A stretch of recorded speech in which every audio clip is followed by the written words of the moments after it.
Esto es Cabildeo Digital.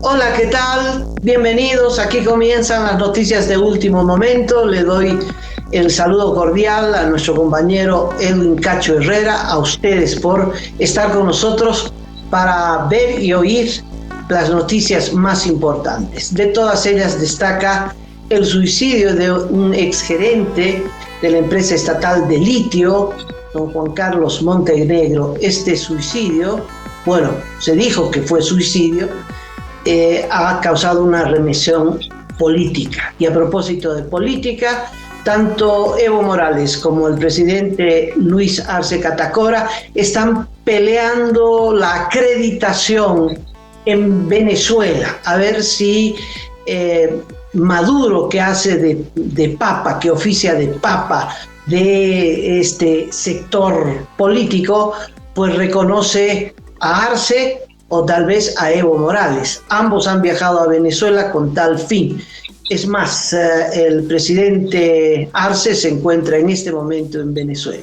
Como estas noticias, hay varias otras denuncias de corrupción también en EPSAS, esto y más en unos instantes.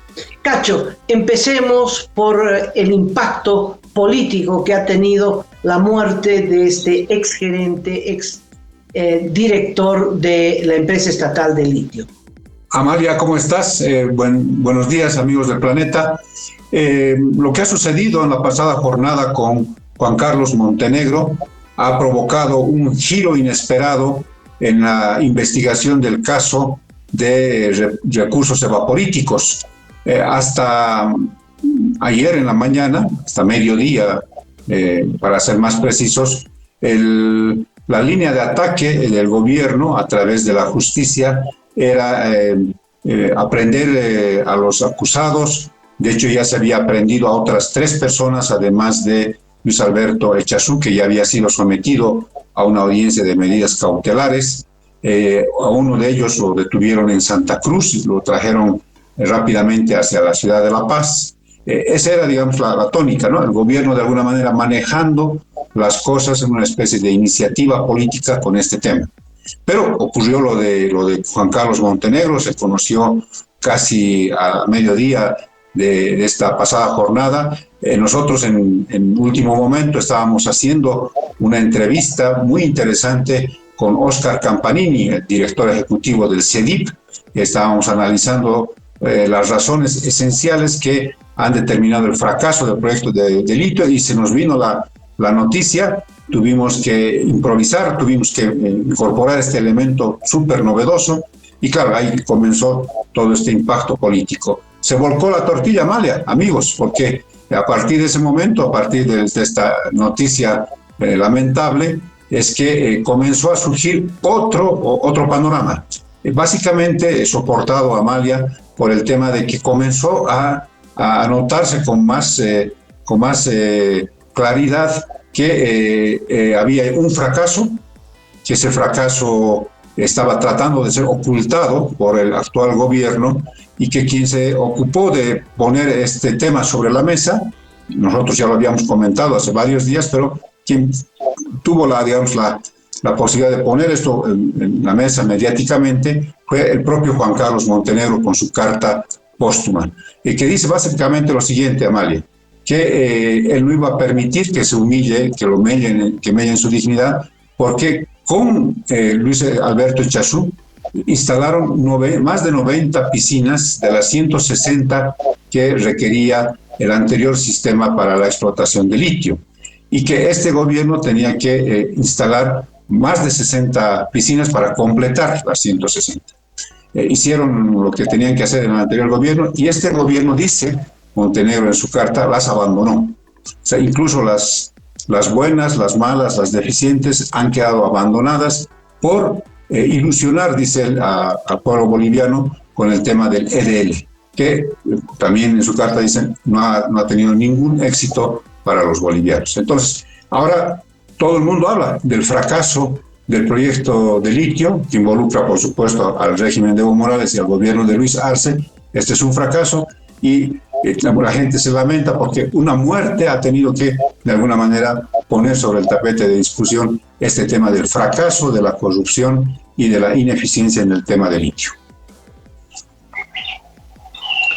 En efecto, cualquier muerte y de esta forma tan trágica conmueve a la opinión pública, como conmovió la muerte la muerte de Colodro en el caso Fácil, que nunca convenció de que fuera un suicidio. En este caso, pues no hay detalles, ¿no? A diferencia del caso Colodro, aquí no se sabe cómo se suicidó, dónde, en qué circunstancias, quién encontró el cuerpo, no se sabe nada. Solo se publicó esta carta que, como tú dices, es un testamento sobre una declaración de inocencia y acusatoria contra el gobierno. No cambia la situación, respetando la memoria de Montenegro. El tema es que el gobierno anterior es responsable de este fracaso por haber hecho lo que ha hecho, es decir, improvisación, no había un plan, no había una estrategia, todo lo que hicieron mal, Cacho, todo. Entonces, así este gobierno hubiera hecho las 60 piscinas, tampoco funcionaba. Hay un elemento que es básico, ¿no? Esta tecnología por evaporación funciona maravillosamente en el desierto de Atacama, donde el sol con su fuerza se encarga de evaporar el agua de las piscinas y entonces queda la salmuera seca, se la procesa y hay una recuperación muy alta. Pues en el Salar de Uyuni llueve 6 meses, Cacho, las piscinas están siempre inundadas, no hay evaporación, por Dios, no funciona, ¿no? Entonces no son las 18 piscinas mal hechas que dice el gobierno, ni las 60 de la carta póstuma de Montenegro. El sistema no funciona. La pregunta es si con nueva tecnología, a la que muchos ya han sepultado, funciona. Están probando. Chile va a probar, ha contratado técnicos, ha hecho una licitación y está probando si hay una posibilidad de recuperación más intensiva a más del 90%. Acá la recuperación es del 18%, Cacho. Es decir, todo el proyecto está mal.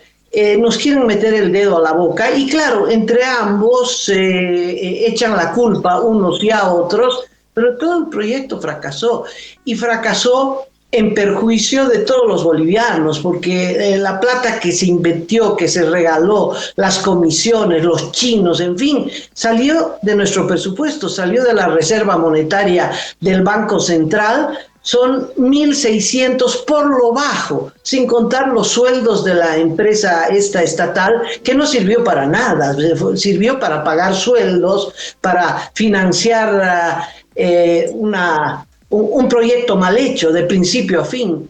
De tal modo es que hay responsabilidad. Y yo creo, Cacho, en esto estoy de acuerdo con la fracción de Evo Morales, que es... que no se trata de hacer una redada y de meter a todos los técnicos a la cárcel, por favor, ¿no? Que es lo que siempre ha hecho Evo Morales también, ¿no? Para salvar a la cúpula y a los ministros, ha agarrado siempre a los de abajo y los ha metido presos. Mira qué interesante. Creo que hay 5 presos, encabezando por 5 procesados imputados. El grupo está encabezado por Luis Alberto Echazú. Bueno, a 4 que son los gerentes, los ejecutivos, los han mandado a su casa con arresto domiciliario. Y al último, un técnico de abajo, a San Pedro. Es que la justicia es así.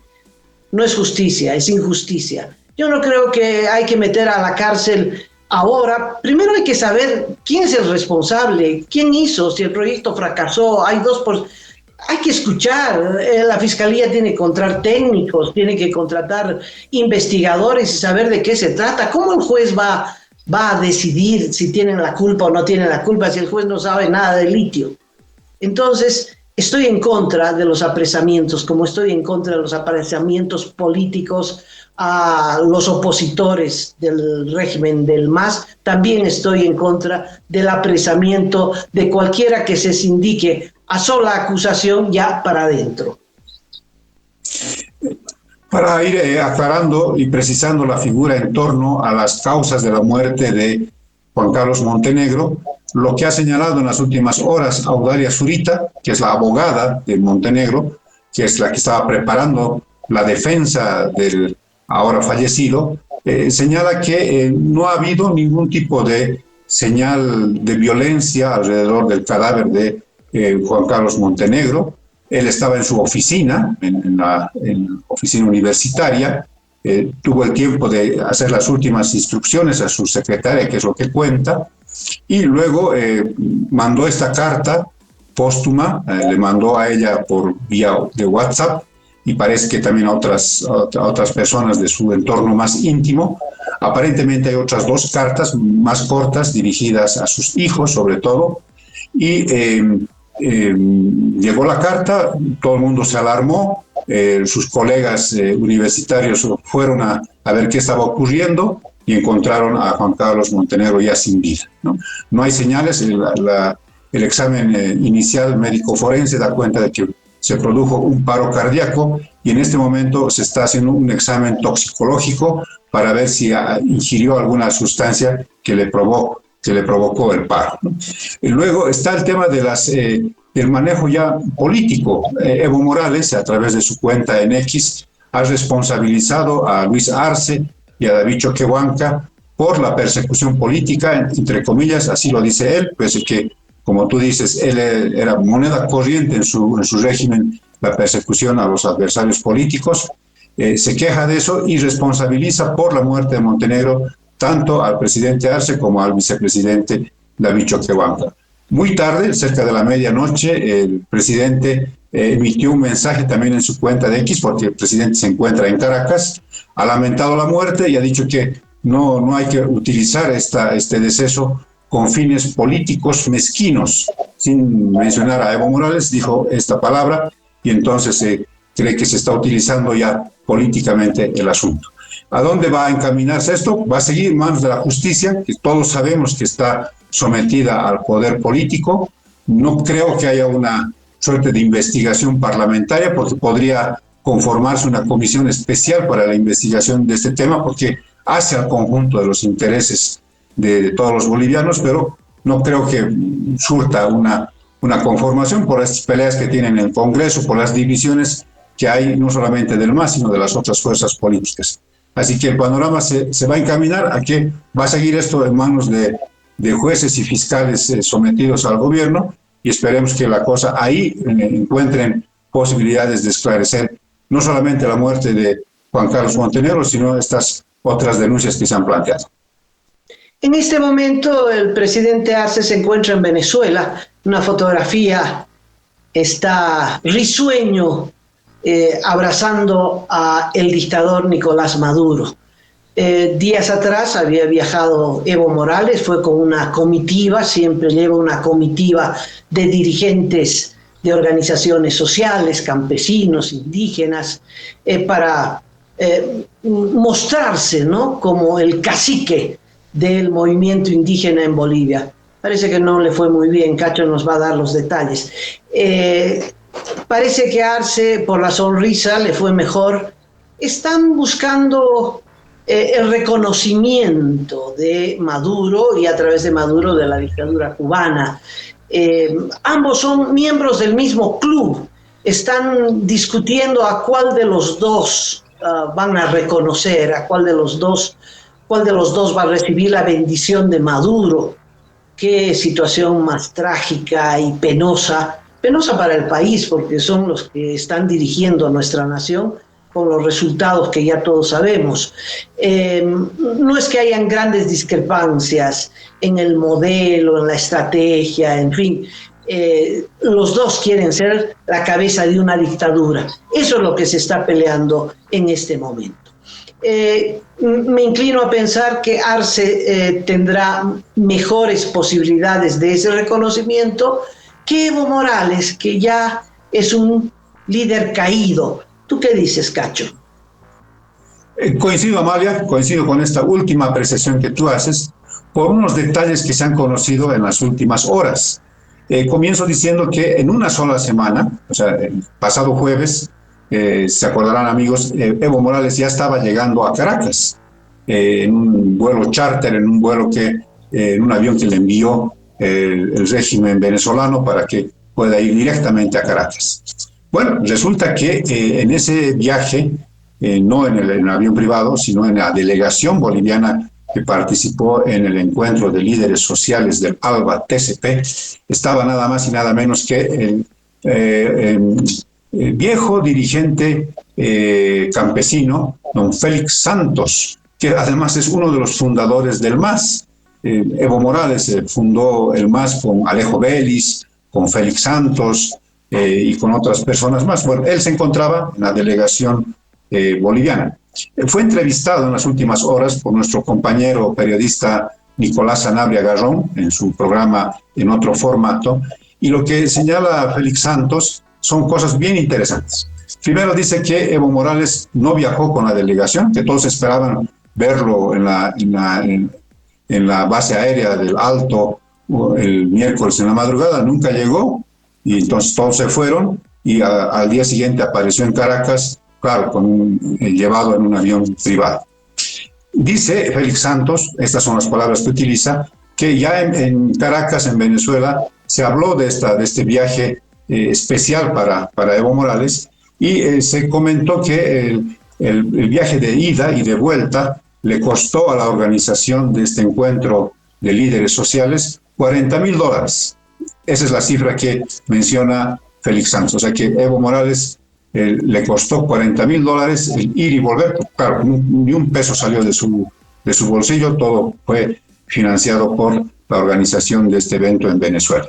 Luego menciona que estuvo muy molesto, él utiliza la palabra furioso, porque no compartió con la delegación boliviana en Caracas, se dedicó a tener prácticamente reuniones reservadas todo el tiempo, que se lo notó con el ceño fruncido, bastante molesto en su participación, donde hay fotografías que se lo ve al lado de Maduro en una especie de testera, donde estaban un expresidente como el boliviano, también estaba un expresidente de Honduras en esa testera, y dice que estaba muy molesto, muy furioso. De hecho, en su intervención prácticamente denunció a los que denomina traidores del MAS. Entonces, Félix Santos, por esas señales, por no haber compartido, por la manera en la que se comportó Evo Morales ya en el evento central, porque se vino rápidamente después de su participación el sábado a Bolivia, todo eso le lleva a pensar a Félix Santos de que no le fue nada bien en su búsqueda de la bendición del papa político de Nicolás Maduro y me imagino de los cubanos. Entonces, así están las cosas. Arce más bien ha ido con bastante buen ánimo, se lo veía sonriendo en las fotografías con Nicolás Maduro, y no sabemos si también tendrá ya la bendición, si volverá con esta bendición política o si habrá un compás de espera para encaminar una salida que quizás sea una tercera opción, no sabemos. Entonces, así están las cosas, buscando respaldo internacional por parte de ambas facciones, esta vez en Caracas, Venezuela. Lo que sí sabemos es que ambos buscan un proyecto dictatorial, un proyecto de partido único, un proyecto de desastre económico, copiando los modelos de Cuba y Venezuela. Cuba tal vez es el peor ejemplo o el mejor ejemplo del desastre económico que esta corriente política gesta, ¿no? A nombre del socialismo, que siempre causa simpatía, pues han desarrollado un sistema político horroroso, donde una cúpula maneja todo. Una cúpula tiene los privilegios económicos, ellos no pasan hambre, ellos resuelven su pobreza a costa de la pobreza del resto. Y Cuba está pasando momentos de hambruna espantosa, Cacho. Los reportes dicen que nunca antes hubo tanta migración y cómo los jóvenes están haciendo cualquier cosa por irse de Cuba. Si Venezuela expulsó 8 millones de personas, la mayoría jóvenes, fruto del régimen político, de la represión, pero sobre todo fruto de la desesperación económica, en Cuba está ocurriendo lo mismo. En Cuba está ocurriendo lo mismo. Son 3 o 4 años en los que la gente sale en balsa, sale como fuera, se va a México, se va a cualquier país que le sirva de trampolín para llegar a Estados Unidos, que siempre les da la posibilidad de un asilo político y de mejor vida, ¿no? Pero la cantidad de personas que han salido son miles y miles y miles. Nadie se va de un país si ese país es el paraíso en la tierra, ¿no, Cacho? Uno se va de un país cuando ya no aguanta más. Y bueno, ese es el norte que nos ofrece Arce Catacora, ese es el norte por el que ha trabajado Evo Morales y que hoy toma la posta Arce Catacora. Y yo espero que eso quede clarísimo. Amalia, tienes toda la razón y solamente 2 datos para graficar esto que tú estás diciendo. Este contraste entre la realidad empobrecida de los pueblos en nuestras naciones y las cúpulas privilegiadas. Empiezo por lo primero. Anoche la red Unitel, en su noticiero nocturno, reportó otra vez escasez de combustibles, esta vez en Potosí, donde todos los surtidores estaban abarrotados, haciendo colas, pero sin combustible, ¿no? Otra vez ha empezado la carencia de gasolina, de diésel, esta vez en la ciudad de Potosí. Quizás lo que está haciendo Yacimientos Petrolíferos Fiscales Bolivianos es abastecer en las ciudades del eje y se está olvidando de las otras ciudades y seguramente también de las ciudades intermedias. Versus las cúpulas privilegiadas, como tú decías, ¿no? Se ha conocido en las últimas horas, Amalia, hablando de estas cúpulas con muchos privilegios de gobiernos de izquierda, de los gobiernos llamados progresistas, la posibilidad, la evaluación de don Pedro Sánchez, presidente del gobierno español, de renunciar al cargo. Él está analizando en este momento si va a dimitir al cargo que tiene, porque se ha admitido una denuncia por un juez en Madrid en contra de su esposa, la señora Begoña Gómez, una denuncia sobre tráfico de influencias que habría cometido hace unos años atrás, donde ella promovió, incluso hay parece cartas firmadas por ella, en la que promueve a ciertas empresas para la adjudicación de ciertos servicios, ciertas obras encaminadas por el gobierno español. Esto es un escándalo en este momento en España, al grado de que Pedro Sánchez está analizando y va a comunicar su decisión, dice él, el lunes,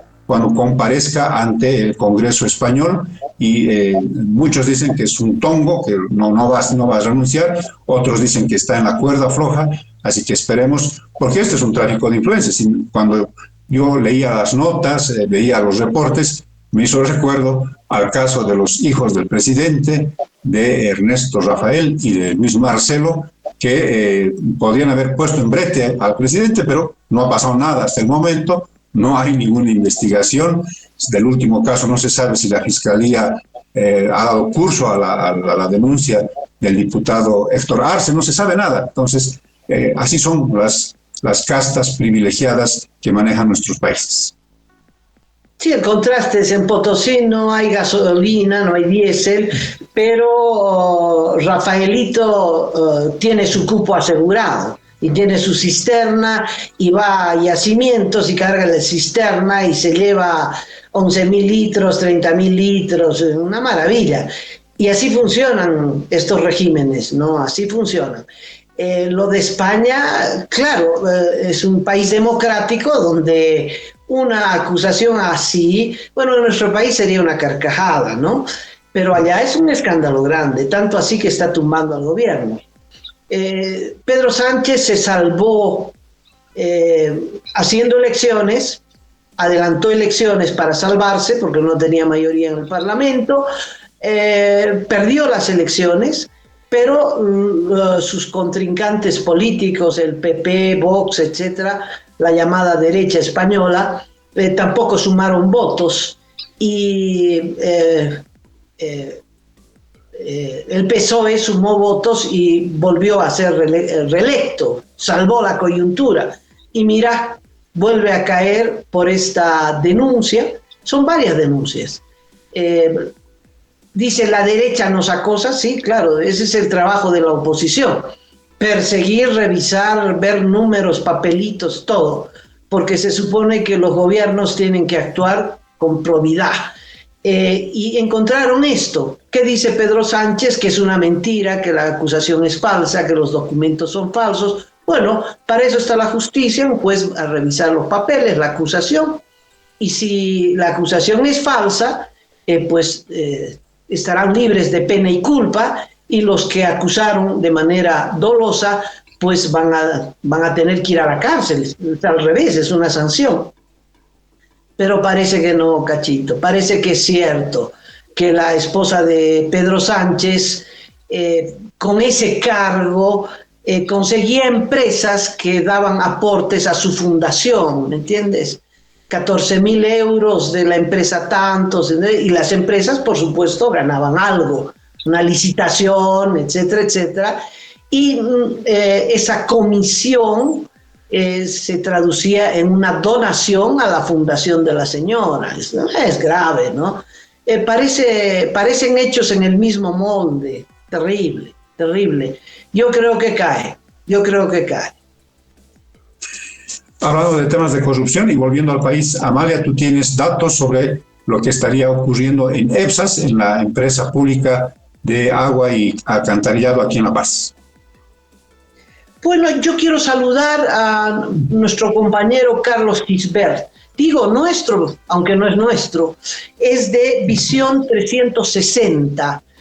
Ha surgido este nuevo medio digital que creo que hay que aplaudir en el empeño. Muchos ex trabajadores de Página 7, como Carlos Gisbert, están trabajando en este medio. Es una maravilla que hubieran encontrado trabajo, que les paguen el sueldo y que hagan investigación tan buena como esta que les voy a contar.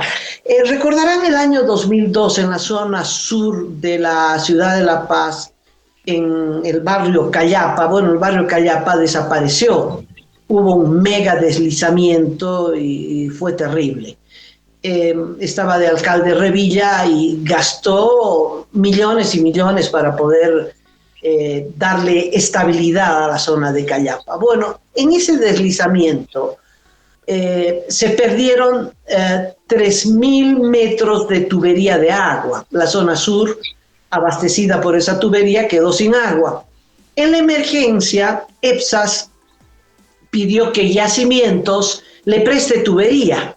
Y eso es lo que ocurrió. Se salvó el momento con una tubería de Yacimientos, y a partir de entonces una tubería improvisada, no es una tubería propia para el agua potable, porque era para salvar la coyuntura, y EPSAS debía comprar tubería y devolverle la que se prestó a Yacimientos. Yacimientos le manda cartas cada mes diciendo devuélvame la tubería, y EPSAS no le devuelve la tubería. Bueno, la denuncia viene en lo siguiente. Dice la investigación que ha hecho Carlos Gisbert, que a través de una entrevista a un exgerente de EPSAS, que EPSAS hizo una licitación, todo fraudulento, es el mismo sistema, hace licitación, la primera ronda la anula, la segunda ronda la anula, entonces por ley en la tercera hace una adjudicación directa a una empresa que se llama La Llave S.A. por 14 millones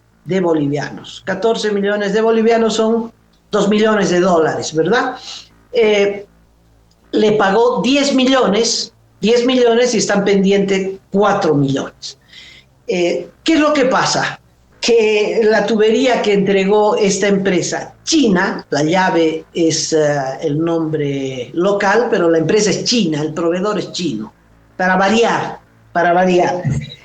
Dice que esa tubería no cumple los requisitos, no tiene la impermeabilización interna para que pueda transportar agua potable.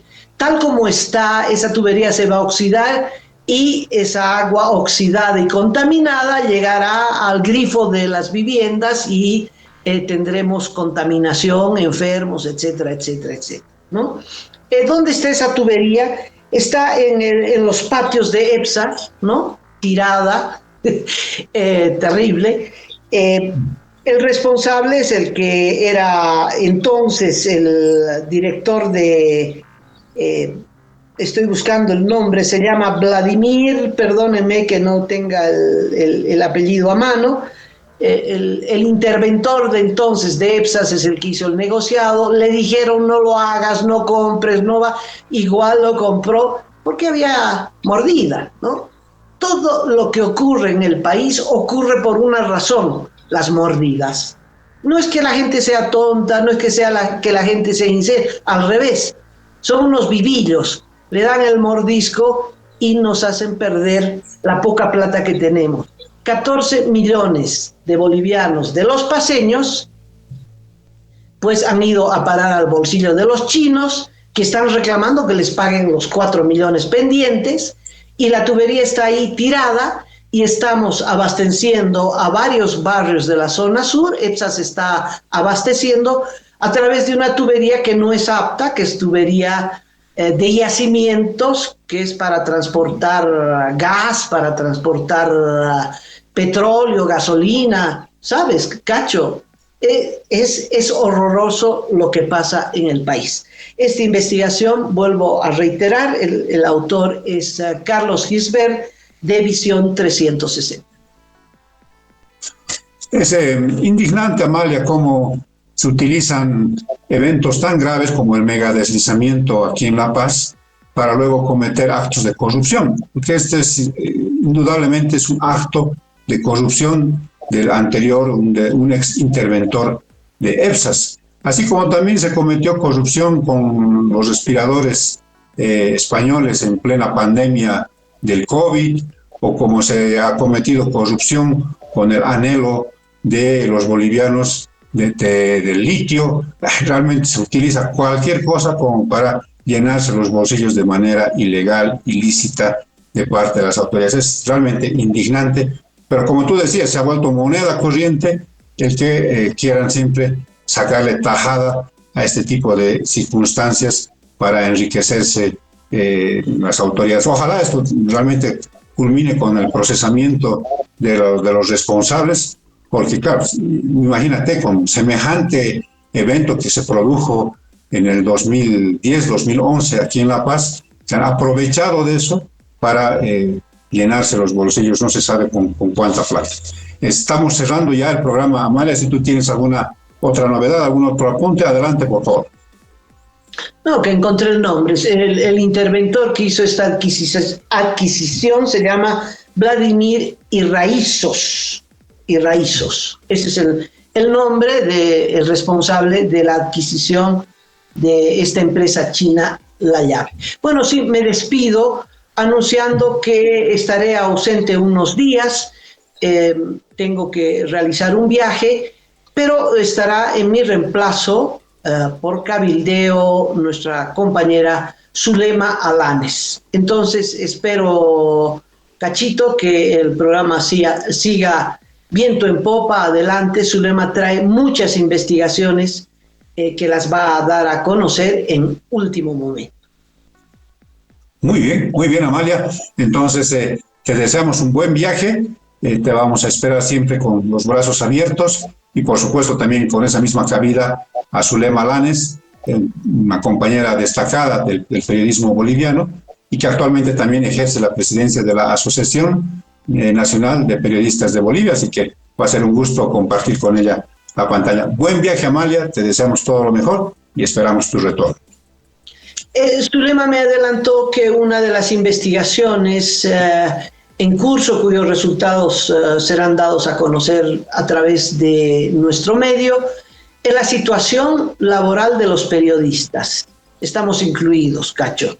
Bueno, hay una situación de empobrecimiento una situación de inestabilidad, de precariedad laboral, los datos van a ser elocuentes. Anunciamos entonces la información sobre esta situación que va a reflejar la situación del país y que va a contrastar con el incremento de más del 5% para los sectores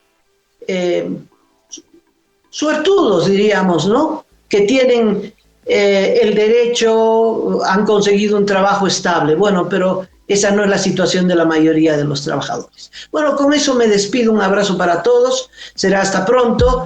Y bueno, que la pasen lindo.